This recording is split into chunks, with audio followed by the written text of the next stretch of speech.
ثابت کریں گے کہ آپ اللہ تعالیٰ کے گستاخ ہیں، نبی پاک علیہ السلام کے گستاخ ہیں، صحابہ کرام کے گستاخ ہیں، بریلوی اللہ کی بھی گستاخ، بریلوی رسول اللہ کی بھی گستاخ۔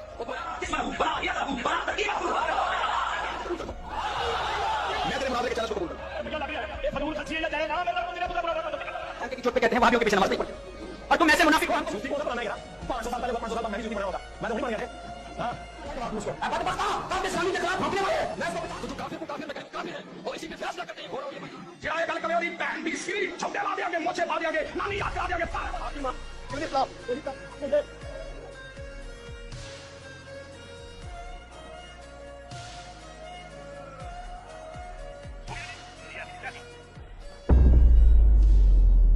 ہم جبرن کیوں منوانا چاہتے ہیں دوسرے کو؟ فتووں کے تیر چلا کر، تلواریں چلا کر ہم خون خرابہ کیوں کرتے ہیں؟ جذبات کا خون خرابہ، انسانی احساسات کا خون خرابہ، انسان کی عزت و تکریم کا خون خرابہ کیوں کرتے ہیں؟ ہمارے معاشرے میں تو کھلم کھلا جو ظاہر عزت ہوتی ہے وہ بھی ختم ہو گئی ہے، اس کی قدریں بھی مٹ گئی ہیں، اور مذہبی اور دینی طبقات میں ہم ایک دوسرے کو للکارتے ہیں، ایک دوسرے پر تانا زنی کرتے ہیں، تیر مارتے ہیں، ایک دوسرے کی تکفیر کرتے ہیں، تفسیق کرتے ہیں، تدلیل کرتے ہیں، توہین کرتے ہیں، تحقیر کرتے ہیں، یعنی ایک دوسرے کو حقیر کہتے ہیں۔ جاننا بھی ایک الگ بات ہے، حقیر جاننا، وہ جانتے بھی ہیں، کہتے بھی ہیں، اور نجی مجلس میں نہیں، اب سٹیجز پہ پبلکلی کہتے ہیں۔ ایک دوسرے کو گمراہ بنانا، فاسق و فاجر بنانا، اٹھا کے جہنم میں دھکیلنا، نفرتیں پھیلانا، غصوں کا اظہار کرنا ایک دوسرے کے لیے، یہ ہمارے رویے ہو گئے ہیں۔ ان رویوں کا دور دور تک آقا علیہ السلام کی سیرت طیبہ سے تعلق نہیں ہے۔ اللہ پاک نے اپنے برگزیدہ نبیوں رسولوں کو یہ ذمہ داری نہیں دی کہ آپ ان سے منوائیں، فرمایا بات پہنچا دیں۔ وما علینا الا البلاغ المبین کا معنی یہ ہے، ہر خطاب کے اینڈ پر آپ کہتے ہیں کہ نہیں، ہر خطاب کے اینڈ پر ہر عالم، ہر دائی، ہر مبلغ کہتا ہے کہ میری ذمہ داری اچھے طریقے سے پہنچا دینا، بس پہنچا دیں۔ پہنچانے والا گالی کیسے دے سکتا ہے؟ پہنچانے والا اس کو لاٹھی کیسے مار سکتا ہے؟ پہنچانے والا دوسرے کی تذلیل کیسے کر سکتا ہے؟ اس نے تو پہنچایا نہیں۔ ہم جو کرتے چلے جاتے ہیں اس کو ایک دین کا ٹائٹل دے دیتے، ہم نے دین کے ساتھ مذاق کر دیا، اور دین کو اٹھا کر، دین کی حرمت کو اٹھا کر گلی کوچوں اور سڑکوں پہ لے آئے، ان کو عوامی نعروں میں بدل کے ہم نے ایک نفرت کا بازار گرم کر دیا۔ ہم نوجوان نسل کو اور عالم انسانیت کو کیا پیغام دینا چاہتے ہیں؟ ہم نے کتنے فاصلے کر لیے آقا علیہ السلام کی سیرت طیبہ سے۔ سب سے بڑا حق اور سب سے بڑی ذمہ داری ان لوگوں کی ہے جو دین کی پہچان سمجھے جاتے ہیں، دین کے مبلغ ہیں، لوگ جن سے دین سیکھتے ہیں، ان کے قول سے بھی، ان کے عمل سے بھی، دین کا نمائندہ کہلانے والے، دین کی پہچان کہلانے والے لوگ، جنہیں دیکھ کر، سن کر دین کو سیکھیں۔ اگر ان کی زبان پر گالی آئے، وہ نفرت کی زبان میں بولے، وہ طعن و تشنیع کی زبان میں بولیں، وہ ایک دوسرے کے خلاف للکار کریں، اگر ان کے منہ پر گالی آئے تو دین کا کیا بچ جائے گا اس سوسائٹی میں؟ بولیے۔ اپنے طور طریقے بدلنے ہوں گے، اپنا برتاؤ بدلنا ہوگا، اپنے رویوں کو تبدیل کرنا ہوگا، اور نفرتوں کو نکال کر اس جگہ محبت کو پر کرنا ہوگا، پکنا ہوگا، خیز و غضب کی جگہ پہ شفقت اور نرمی کو پر کرنا ہوگا، دوسرے کو بے عزت کرنا، ننگا کرنا، للکارنا، اس کی تضحیک کرنا، تذلیل کرنا چھوڑ کر ہر ایک کو احترام دینا ہوگا، اختلاف رائے کا بھی احترام کرنا، اختلاف رائے کی جگہ دینی ہوگی، گنجائش دینی ہوگی، دوسرے کو سپیس دینی ہوگی، اس کے خیالات کو دھیان سے سننا ہوگا، احترام کرنا ہوگا، اور اختلاف کا جواب بھی دینا ہے تو دلیل سے دینا ہوگا، تلوار سے نہیں، گالی گلوچ سے نہیں، فقط حسن دلیل سے، دلیل کی قوت سے۔ اور وہ دلیل کی قوت بھی جب دیں تو اس کو ایسا نہ لگے کہ مجھے بے عزت کر رہا ہے، ایسا لگے کہ اپنا نقطہ نظر دلیل سے میرے آگے پیش کرتا، وہ مان لے۔ اللہ پاک کا طریقہ، اللہ نے انبیاء کو فرمایا، آقا علیہ السلام سے فرمایا، میرے محبوب بس آپ کا اتنا کام ہے کہ دلیل سے میری بات ان تک پہنچا دیں، ماننا نہ ماننا ان کا کام ہے، یہ میں جانوں، میرا کام جانے، یہ آپ کی ذمہ داری نہیں ہے۔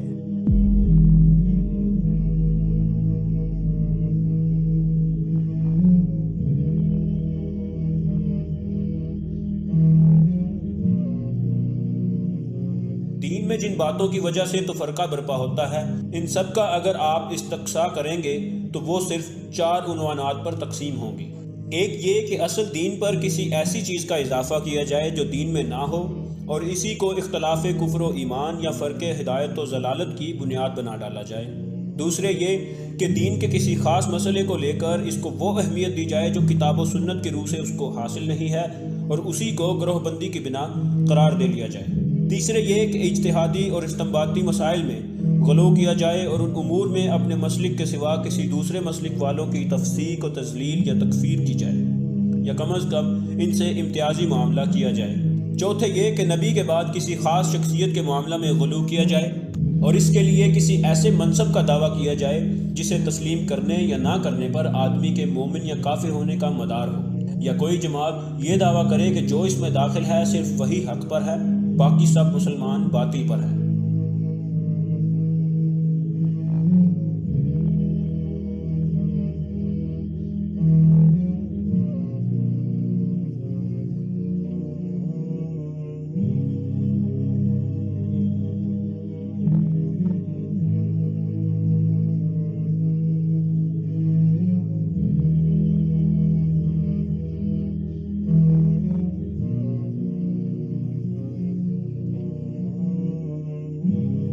رہے نبی صلی اللہ علیہ وسلم کے پیرو تو ان پر اس مثال کا دوسرا حصہ صادق آتا ہے۔ اللہ تعالیٰ نے جو شریعت نبی صلی اللہ علیہ وسلم کے طریقے سے ہم کو بھیجی ہے،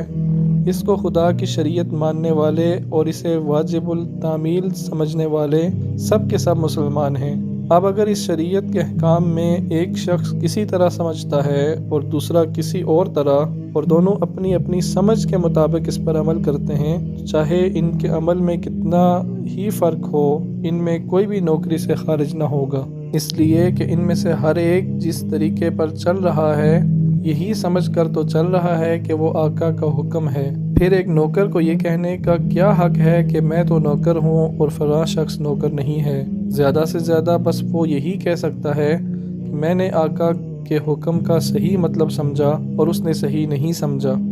مگر وہ اس کو نوکری سے خارج کر دینے کا مجاز کیسے ہو گیا؟ جو شخص ایسی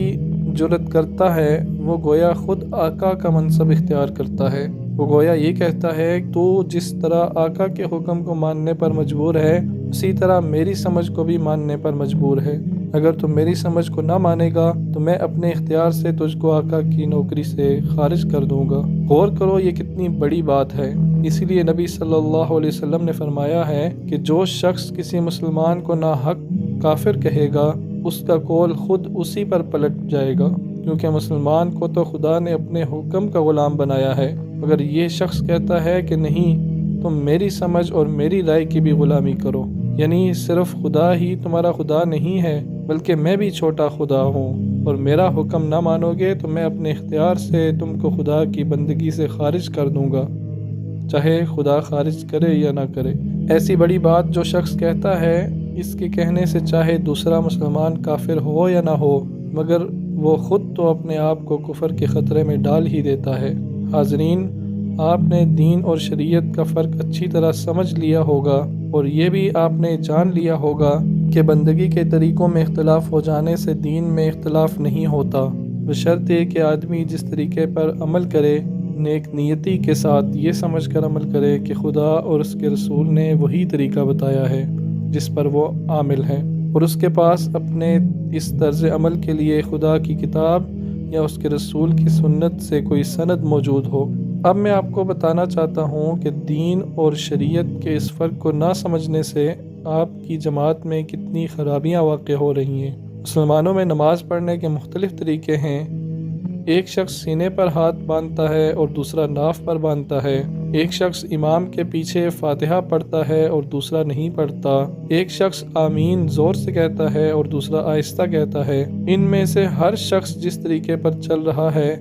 یہی سمجھ کر چل رہا ہے کہ یہ نبی صلی اللہ علیہ وسلم کا طریقہ ہے، اور اس کے لیے وہ اپنی سند پیش کرتا ہے۔ اس لیے نماز کی صورتیں مختلف ہونے کے باوجود دونوں حضور ہی کے پیرو ہیں، مگر جن ظالموں نے شریعت کے ان مسائل کو دین سمجھ رکھا ہے انہوں نے محض انہی طریقوں کے اختلاف کو دین کا اختلاف سمجھ لیا، اپنی جماعتیں الگ کر لیں، اپنی مسجدیں الگ کر لیں، ایک نے دوسرے کو گالیاں دیں، مسجدوں سے مار مار کر نکال دیا،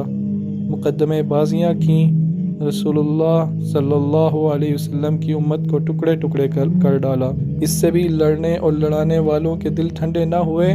تو چھوٹی چھوٹی باتوں پر ایک نے دوسرے کو کافر اور فاسق اور گمراہ کہنا شروع کر دیا۔ ایک شخص قرآن سے یا حدیث سے ایک بات اپنی سمجھ کے مطابق نکالتا ہے تو وہ اس کو کافی نہیں سمجھتا کہ جو کچھ اس نے سمجھا ہے اس پر عمل کرے، بلکہ یہ بھی ضروری سمجھتا ہے کہ دوسروں سے بھی اپنی سمجھ زبردستی تسلیم کروائے، اور اگر وہ اسے تسلیم نہ کرے تو ان کو خدا کے دین سے خارج کر دے۔ آپ مسلمانوں میں حنفی، شافعی، اہل حدیث وغیرہ جو مختلف مذہب دیکھ رہے ہیں، یہ سب قرآن و حدیث کو آخری سند مانتے ہیں،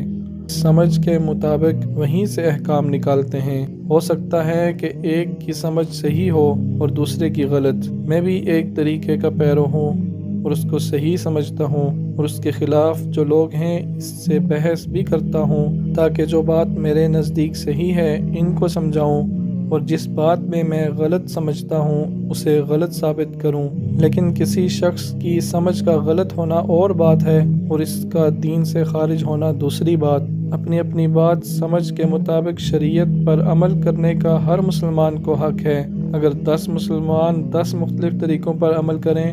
تو جب تک وہ شریعت کو مانتے ہیں وہ سب مسلمان ہی ہیں، ایک ہی امت ہیں، ان کی جماعتیں الگ الگ ہونے کی کوئی وجہ نہیں ہے۔ مگر جو لوگ اس چیز کو نہیں مانتے وہ انہیں چھوٹی چھوٹی باتوں پر فرقے بناتے ہیں،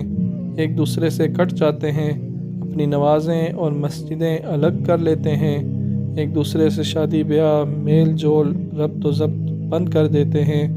وہ اپنے اپنے ہم مذہبوں کے جتھے اس طرح بنا لیتے ہیں کہ گویا ہر جتھا ایک الگ امت ہے۔ آپ اندازہ نہیں کر سکتے کہ اس فرقہ بندی سے مسلمانوں کو کتنا نقصان پہنچا ہے۔ کہنے کو مسلمان ایک امت ہیں، ہندوستان میں ان کے 8 کروڑ تعداد ہے۔ اتنی بڑی جماعت اگر واقعی ایک ہو اور پورے اتفاق کے ساتھ خدا کا کلمہ بلند کرنے کے لیے کام کرے تو دنیا میں کون اتنا دم رکھتا ہے کہ اس کو نیچا دکھا سکے؟ اگر حقیقت میں اس فرقہ بندی کی بدولت اس امت کے سینکڑوں ٹکڑے ہو گئے، ان کے دل ایک دوسرے سے پھٹے ہوئے ہیں، یہ سخت سے سخت مصیبت کے وقت میں بھی مل کر نہیں کھڑے ہو سکتے۔ ایک فرقے کا مسلمان دوسرے فرقے والوں سے اتنا ہی تعصب رکھتا ہے جتنا ایک یہودی ایک عیسائی سے رکھتا ہے، بلکہ اس سے بھی کچھ بڑھ کر ایسے واقعات دیکھنے میں آئے ہیں کہ ایک فرقے والے نے دوسرے فرقے والے کو نیچا دکھانے کے لیے کفار کا ساتھ دیا ہے۔ ایسی حالت میں اگر مسلمانوں کو آپ مغلوب دیکھ رہے ہیں تو تعجب نہ کیجیے، یہ ان کے اپنے ہاتھوں کی کمائی ہے۔ ان پر وہ عذاب نازل ہوا ہے جس کو اللہ تعالیٰ نے اپنی کتاب میں اس طرح بیان کیا ہے، او یلبسکم شیعا ویذیق بعضکم بأس بعض، یعنی اللہ کے عذاب کی ایک صورت یہ بھی ہے کہ وہ تم کو مختلف فرقوں میں تقسیم کر دے اور تم آپس ہی میں کٹ مرو۔ بھائیو، یہ عذاب جس میں سارے ہندوستان کے مسلمان مبتلا ہیں، اس کے آثار مجھے پنجاب میں سب سے زیادہ نظر آ رہے ہیں۔ یہاں مسلمانوں کے فرقوں کی لڑائیاں ہندوستان کے ہر خطے سے زیادہ ہیں، اور اسی کا نتیجہ ہے کہ پنجاب کی آبادی میں کثیر التعداد ہونے کے باوجود آپ کی قوت بے اثر ہے۔ اگر آپ اپنی خیر چاہتے ہیں تو ان جتھوں کو توڑیے، ایک دوسرے کے بھائی بن کر رہیے اور ایک امت بن جائیے۔ خدا کی شریعت میں کوئی ایسی چیز نہیں ہے جس کی بنا پر اہل حدیث، حنفی، دیوبندی، بریلوی، شیعہ، سنی وغیرہ الگ الگ امتیں بن سکیں۔ یہ امتیں جہالت کی پیدا کی ہوئی ہیں۔ اللہ نے صرف ایک امت مسلمہ بنائی تھی۔ بڑی بدقسمتی، چونکہ سوسائٹی انتہاؤں کی طرف جا رہی ہے، اعتدال کا راستہ ہم چھوڑتے جا رہے ہیں، اور ایسا ہوتا ہے جب سوسائٹی میں عقیدے، مسلک صف بندی کا شکار ہو جاتے ہیں، متقابل ہو جاتے ہیں، آمنے سامنے کھڑے ہو جاتے ہیں، اور لوگ اپنے اپنے عقیدے اور مسلک میں یا اتنے متعصب ہو جاتے ہیں یا ایک دوسرے کے خلاف اتنے انتہا پسند ہو جاتے ہیں، اور صف بندی عقیدہ اور مسلک کی بنیاد پہ نمایاں ہو جاتی ہے جس سوسائٹی میں، تو پھر ہر ایک عقیدہ اور مسلک کا کوئی شعار ہوتا ہے، خاص علامت ہوتی ہے، ہر عقیدے اور مسلک کے لوگ کسی ایک نقطے پر خاص طور پہ ایمفسائز کرتے ہیں، وہ ان کا نیوکلیس ہوتا ہے کسی ایک عقیدے میں، مسلک میں، اور اہل مسلک میں، ان کے پیروکاروں میں نیوکلیس ہوتا ہے، خاص علامت، خاص سمٹم ہوتی ہے، وہ پورا زور اس پہ لگاتے ہیں، اور آپ کو دوسرا عقیدہ رکھنے کی وجہ سے ان سے اختلاف ہے، لہذا ان کی ہر بات سے اختلاف کرنا آپ اپنے اوپر واجب کر لیتے ہیں، خواہ وہ حصہ حق کیوں نہ ہو۔ اسی طرح دوسرا گھر کرتا ہے کہ آپ کے عقیدہ اور مسلک میں ایک بات نمایاں ہو گئی، زیادہ اجاگر ہو گئی، آپ اس کو زیادہ ایمفسائز کرنے لگ گئے، علامت بن گئی، آپ کی پہچان بن گئی، تو جس نے آپ سے اختلاف کرنا ہے وہ پھر آپ کی ہر بات سے اختلاف کرنا اپنے اوپر واجب سمجھتا ہے۔ یہاں تک آپ سمجھ گئے۔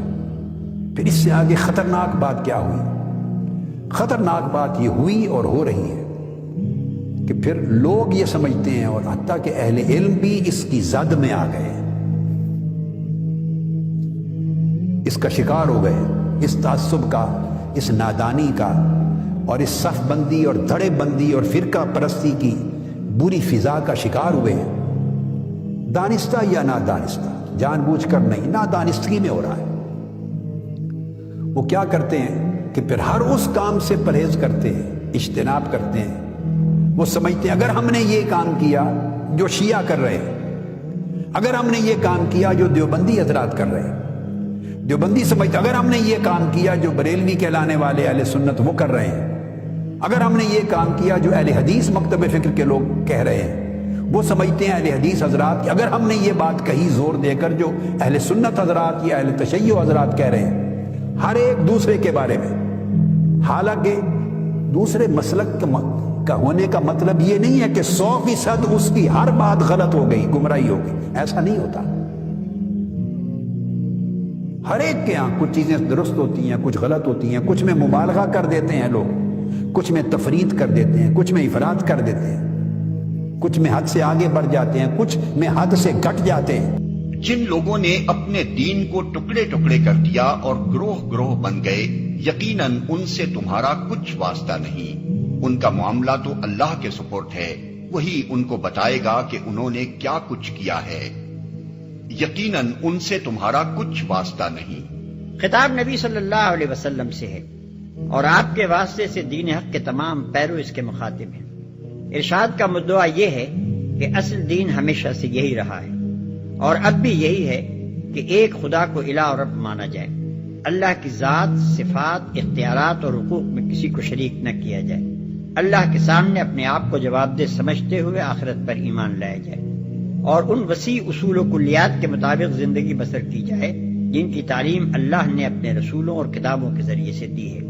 یہی دین تمام انسانوں کو اول یوم پیدائش سے دیا گیا تھا۔ بعد میں جتنے مختلف مذاہب بنے وہ سب کے سب اس طرح بنے کہ مختلف زمانوں کے لوگوں نے اپنے ذہن کی غلط اپج سے یا خواہشات نفس کے غلبے سے یا عقیدت کے غلو سے اس دین کو بدلا اور اس میں نئی نئی باتیں ملائی، اس کے عقائد میں اپنے اوہام و قیاسات اور فلسفوں سے کمی و بیشی اور ترمیم و تحریف کی، اس کے احکام میں بدعات کے اضافے کیے، خود ساختہ قوانین بنائے، جزیات میں موشگافیاں کی، فروعی اختلافات میں مبالغہ کیا، اہم کو غیر اہم اور غیر اہم کو اہم بنایا، اس کے لانے والے انبیاء اور اس کے علمبردار بزرگوں میں سے کسی کی عقیدت میں غلو کیا اور کسی کو بغض و مخالفت کا نشانہ بنایا۔ اس طرح بے شمار مذاہب اور فرقے بنتے چلے گئے، اور ہر مذہب و فرقے کی پیدائش نوع انسانی کو متقاسم گروہوں میں تقسیم کرتی چلی گئی۔ اب جو شخص بھی اصل دین حق کا پیرو ہو، اس کے لیے ناگزیر ہے کہ ان ساری گروہ بندیوں سے الگ ہو جائے اور ان سب سے اپنا راستہ جدا کر لے۔ اس کے ساتھ جماعت نے یہ کوشش کی کہ ہر فرقہ و مسلک کے مسلمان ایک جگہ جمع۔ ظاہر بات ہے کہ اصل اسلام کس چیز کا نام ہے؟ قرآن اور سنت کو ماخذ قانون ماننا، اس چیز کا نام اسلام۔ لیکن قرآن اور سنت کی مختلف تعبیریں ہو سکتی ہیں، ہر گروہ اپنی الگ ایک تعبیر رکھتا ہے۔ اگر ہم اپنے اندر یہ رواداری پیدا نہیں کریں گے کہ جس تعبیر کو ہم صحیح سمجھتے ہیں اس کے اوپر ہم عمل کریں، لیکن دوسرا جو کسی دوسری تعبیر کو مانتا ہے اس کے اوپر اپنی تعبیر کو زبردستی نہ ٹھوسیں بلکہ خود عمل کریں اس پر، اور دوسرا شخص جس تعبیر کے اوپر عمل کرنا چاہتا ہے وہ اس پر عمل کرے، لیکن اس سے مختلف تعبیر رکھنے والے سے جھگڑے اور بحثیں نہ کرے، اور آپس میں دونوں اس بات پر اتفاق کرے کہ ہمیں وہ نظام قائم کرنا ہے جس کی بنیاد قرآن و سنت کی تعلیمات ہے۔ اس طرح جماعت نے ہر فرقہ و مسلک کے لوگوں کو اپنے ساتھ ملا۔ جماعت کے اندر اہل حدیث بھی ہیں، جماعت میں بریلوی بھی ہیں، جماعت میں دیوبندی بھی ہیں، شیعہ حضرات میں سے ابھی تک کوئی رکن نہیں بنا ہے، لیکن متقین میں اچھی خاصی تعداد شیعوں کی بھی موجود۔ جماعت اسلامی بنی ہی اس اصول پر ہے کہ آپ جو اپنا مسلک رکھتے ہیں اس پر عمل کیجئے، مگر دوسرے پر زبردستی اس کو نہ تھوپیں۔ جس عمل کو آپ صحیح نہیں سمجھتے اس کو نہ کیجئے، لیکن اس بات کا مطالبہ بھی نہ کیجئے کہ دوسرا بھی اس کو صحیح نہ سمجھے اور اس کو چھوڑ دیں، اور اس کے بعد مل کر سب کے سب اسلامی نظام کو قائم کرنے کی کوشش کی۔ اہل کتاب کو ہمارے رسول مشترک اقدار پر اکٹھا کر رہے ہیں، اور یہ 3-4 مسلک کی قیادتیں اور جماعتیں، ان کے ہاں ایک خدا، ایک رسول، ایک کعبہ، ایک قرآن، ایک دین، یہ اکٹھے نہیں ہو سکتے۔ مگر ہم اختلافات کو پہلے رکھتے ہیں اور اتفاقات کو بعد میں۔ کسی کی ترجیح دین نہیں، فقط مسلک ہے، فقط فرقہ ہے۔ کسی کی ترجیح اگر مسلک بھی نہیں تو فقط ذات کا بت ہے۔ اللہ ہم سب کو معاف فرمائے، بشمول میرے، اور ہمیں ہدایت کی راہ عطا فرمائے۔ تو میں یہ عرض کر رہا تھا کہ اس مرحلے پر اس پر توجہ دینی چاہیے کہ جب ایذا آئے گا ہجرت کے بعد، اس میں مزاحمت ہوگی، اور مزاحمت کے جواب میں بقا اس کو نصیب ہوگی جو متحد ہوگا،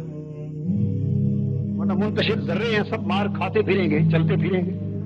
کسی کے ساتھ 100 آدمی ہیں، کسی کے ساتھ 1000 ہے، کسی کے ساتھ لاکھوں ہیں۔ میں سمجھتا ہوں لاکھوں افراد کی وابستگی اور موافقت رکھنے والے بھی انقلاب کے لیے کچھ نہیں کر سکتے۔ ہمیں اللہ کا شکر ہے علم ہے۔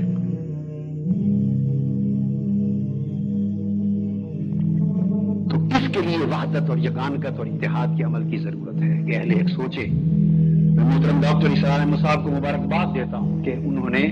کم سے کم ایک پلیٹ فارم پر ایک دوسرے کو سننے کا ایک موقع بنایا۔ جب ایک دوسرے کی سوچ ہم سنیں گے، سمجھیں گے، تو یقیناً میں اتفاق کرتا ہوں کہ اس رائے سے کہ اس سے قربت پیدا ہوگی۔ سنے لوگ ایک دوسرے سے مل بیٹھے۔ میں نے تو بلکہ یہاں تک بھی جو نمائندے آئے تھے میں نے عرض کیا تھا کہ بہتر ہے جو انتخابی سیاست ہی کو انقلاب کا ذریعہ سمجھتے ہیں، ان کے کچھ احباب بھی مذاکرے میں آئیں، تاکہ ایک دوسرے کو موقع دیا جائے کہ آپ ہمیں سمجھائیں کس طرح انقلاب آئے۔ اس ووٹ کے ذریعے اس پولیٹیکل کرپٹ پولیٹیکل کلچر میں، الیکشنیئرنگ پولیٹیکل کلچر میں کیسے آئے گا، ہم بھی ڈسکس کریں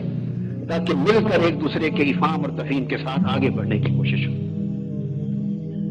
بہرحال یہ اچھی بات ہے کہ یہ بسم اللہ آپ کریں۔ چلو جی میں کروں گا انشاءاللہ، ماشاءاللہ۔ یہ چونکہ وہ کیا 220 وولٹ کا ہے معاملہ، تو ڈاکٹر صاحب فرماتے ہیں یہ ہاتھ آپ لگا لیتا۔